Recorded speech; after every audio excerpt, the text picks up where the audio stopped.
Welcome back po sa aking munting channel, Mr. Ukol. Nandito na naman po ang inyong lingkod para magbigay ng tips at giya. Para po sa araw ng Miyerkules, ay ng Martes ha. May karera po ng Martes.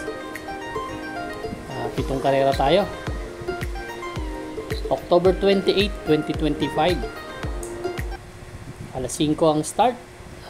Wala pong karera ng Saturday dahil November 1 po yun.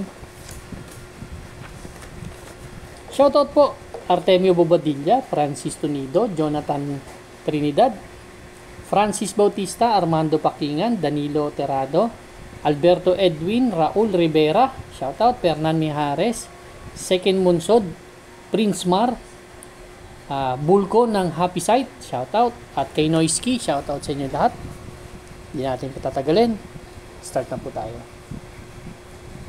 Race number 1, winner take all event, covers races 1 to 7. Meron po tayong quartet carry over at super 6 carry over. The same time yan dito sa race 1. Ikakarga. Meron tayong 11 entries but 10 in betting options lang. Ang first choice ko dito, yung nakikita kong blade na rin, no? Si Anli Byrne. Si Anli Byrne, galing po sa panalo to last October 11. Si Babe in Hoblut ang tinalo nito, nagtala po no 126.6. Kaya pwede kasing isunod lang, although may tulin siya, pero pwedeng isunod nakikita ko si Kabayo, yung may husay ngayon. Ang second choice ko po, yung number 10 na rin, si Babe in Hoblut. Kung magkakabakbakan talaga, ang ganda ng huling tinakbo nito. Nung sumigundo to kay Anli Byrne din, no? Nakikita ko dito, napakaraming matulin. Yung light bearer, Mr. Manileñan, Bukawi River Town, West Tower, may konti, si Anli Byrne, kaya pwede magbakbakan talaga sa harap to. Third choice ko na rin si light bearer kasi bagong baba ito. Ang huling takbo nito dun sa 42 to 56 split last October 4 kila Sky Story. Tumimbang ng pang-apat, 127.4, pero may 126.2 naman na tinalayan. Last September 21, Lilibel ang kinalaban, tsaka si Mahusay ay tersero dumating yan. Kaya malaki rin yung chance ang manalo. Race number 1 po, ang first choice number 7, Anli Byrne. Second choice po number 10, Babe in Hoblut. Third choice po number 1, Light Bearer. Good luck po. Race number 2 na po tayo, bayan na rarista. Ito naman po yung ating Pick 6 event, covers races 2 to 7. Meron po tayo dito nga 6 na kalahok lang, 1,400 meters distance ulit. 17 to 41 split ulit na grupo to. Ang first choice ko po dito, siguro dehado to, yung number 5, si Winsome Maxine.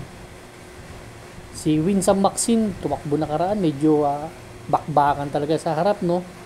Pero this time, baka pwedeng mauna siya dito Magaling kasi to pag nauna si Winsome Maxine, no? Naglaban na rin naman sila niya ni Baling Rikit, tinalo niya lang sa datingan.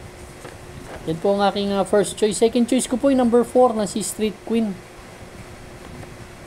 Although worry ko lang dito yung change jockey kung magagamaya niya, pero 50 naman ang timbang ni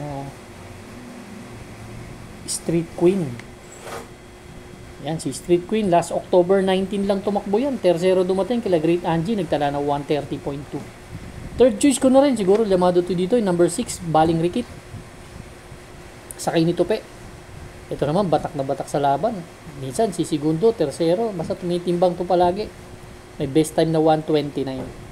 Race number 2, ang first choice. Entry number 5, Winsome Maxine. Second choice number 4, Street Queen. Third choice po number 6, Baling Rikit. Good luck po. Race number 3 na po tayo. Bayang Karista. Ito naman po yung ating Pick 5 event. Covers races 3 to 7. Meron po tayong 6 na kalahok, 1,400 meters distance, 17 to 41 split ulit na grupo. This time, pang-all to yung karera na to. Halos lahat po may panalo dito na nakikita akong karera na to. Ang first choice ko number 5, Marvelous Marvin. Si Marvelous Marvin, inaayaw-ayaw lang to, no? Pero itong grupo na to, tingin ko pwedeng manalo to dito. May best time na 1:29 naman yan sa 1,400 meters. Yun po ang aking first choice. Second choice ko po, number 6, Raining in Manila. Ganda ng post position. Gustong gusto ko yung hinete para si Baldonido. Yan po ang aking second choice. Ang third choice ko po dito, number 2, si So Humble. Ito hindi tumimbang pero lamado to nakaraan eh. Kaya itong karera na to para sa akin anybody's race to. Ipanalo rin lahat yan. Race number 3 ang first choice, number 5, Marvelous Marvin. Second choice, number 6, Raining in Manila. Third choice po, number 2, So Humble. Good luck po. Race number 4 na po tayo. Bayang Karista, pick 4 event, covers races 4 to 7. Meron po ulit tayong 6 na kalahok. Distansya, 1,400 meters. 42 to 56 split naman. Itong grupo na to, medyo mataas na grupo. Ang first choice ko po, yung number 6, Sonic Lay. Si Sonic Lay po, medyo mataas ang grupo talaga nito. Uling takbo nito kay Madam Mayhem. Tumatakbo ng stakes race kasi itong kabayo na to, no?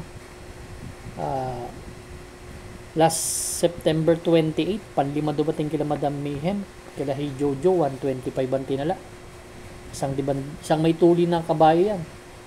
Yan ang aking first choice. Second choice ko, number 5, Cat Bell.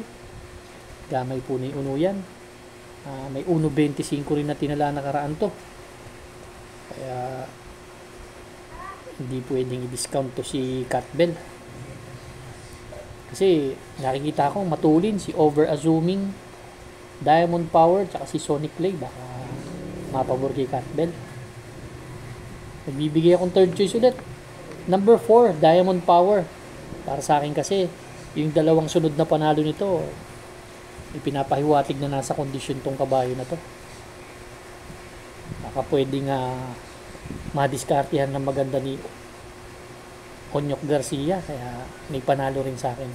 Race number 4, ang first choice number 6, Sonic Lay. Second choice number 5, Cat Bell. Third choice po number 4, Diamond Power. Good luck po. Race number 5 na po tayo, Bayang Karista. Ito naman po yung ating last extra double and last daily double plus 1. Ang first choice ko po dito, yung entry number 3 na si Cerveza at si Gentle Force. Si Cerveza, ang huling tinakbuhan nito kay Kankalo Queen. Tumimbang ng tersero to last October 4. 124.8 po ang tinala niyan. Same rider ang sasakay. Isang kabayong matulin. At yung Gentle Force po, galing din po sa maiden race niya. Nanalo po yan, baka mag-umento ulit. Magandang kabayo rin yan. Second choice ko, 1A na rin, Part-Time Lover. Ito, medyo imported horse. Sanay sa bakbakan, no? Bumaba ng laban. Kaya may panalo rin sa akin. Race number 5, ang first choice. Entry number 3 and 3A, Cerveza Gentle Force. Second choice po, number 1A, Part-Time Lover. Good luck po. Race number 6 na po tayo. Last double natin, the penultimate race. Meron po tayong 10 kalahok. Distansya, 1,400 meters. 17 to 41 split na grupo. Ang first choice ko po dito, yung entry number 2, Buhayang Bato. Si Buhayang Bato, ang huling takbo last October 17 lang. Tersero dumating kila Darna. Medyo 128.4. Ito kasing kabayo na to, nag-a-average na 128.4 po sa 1,400 meters. May tulin na pwedeng parimatiin, kaya gusto ko tong kabayo na to. Second choice ko po yung number 6 na si My Diamond. Si My Diamond, may panalo rin sa akin to. Medyo matataas din na grupo nakakalaban. Isang may tuli na kabayo. Kaya may 127 kasi yan sa 1,400 meters. Third choice ko na rin, yung number 1 na rin si Don Pedro. Kung ayawan kasi ni may diamond yung Don Pedro, baka makabuo. Si Don Pedro naman, noong nakaraan, nanalo rin naman yan. Race number 6 ang first choice, entry number 2, Buhayang Bato. Second choice po, number 2, Buhayang Bato. Second choice, number 6, My Diamond. Third choice po, Don Pedro. Good luck po. Race number 7 na po tayo. Last and final race for Tuesday night racing. Paratingan po ng ating mga exotics. Winner take all. Pick 6, pick 5, pick 4. Last extra double and last daily double plus 1. Dito meron tayong 12 kalahok. 1,400 meters distance. 17 to 41 split na grupo. Ang gusto ko dito yung number 6 na si Real Equity. Baka umulit eh. Galing po sa panalo last October 12. Banderan tapos po yan. Si Margo ang tinalo niyan. Actually, may humahabol pa nga sa kanya dun eh.